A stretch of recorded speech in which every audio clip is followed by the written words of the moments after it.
The first stage of the Bully, which took forever, again, working with Brett over at Mark Williams, we designed it the engine was backwards facing me.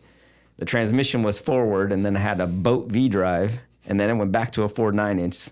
Super complicated, but I thought it was going to be super simple to work on and cool. And then once I got done, it was real rough to work on, and the one shaft was it was a problem. So I got this harebrained idea to try to put the C5 rear end to a Power Glide, and there was this guy out there, Canyon Man, that was making this adapter, and we got involved and made that.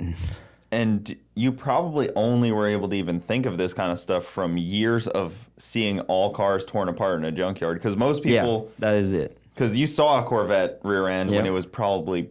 Because you're talking about C5 in...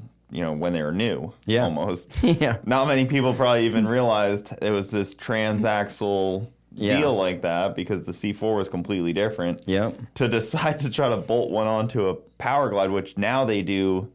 Yeah, who knew the spline was the same out of the Power Glide? You just took the tail shaft off, and it'll go right into the C5 rear end.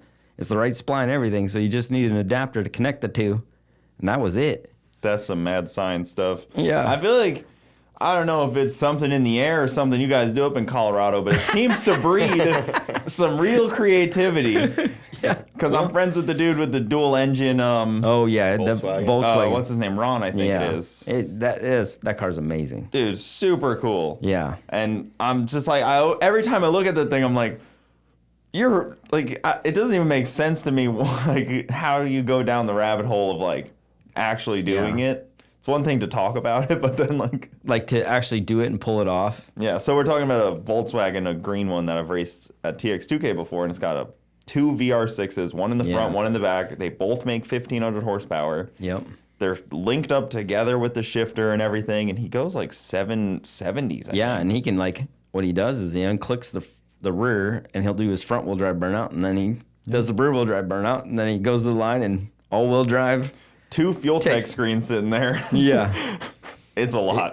It's a lot. And, he's worked on it a lot. Even his suspension designs he came up with, everything is his. Mm-hmm. And he's pushed it for sure. Maybe it's Bruce. Maybe Bruce is his name. I can't think of it.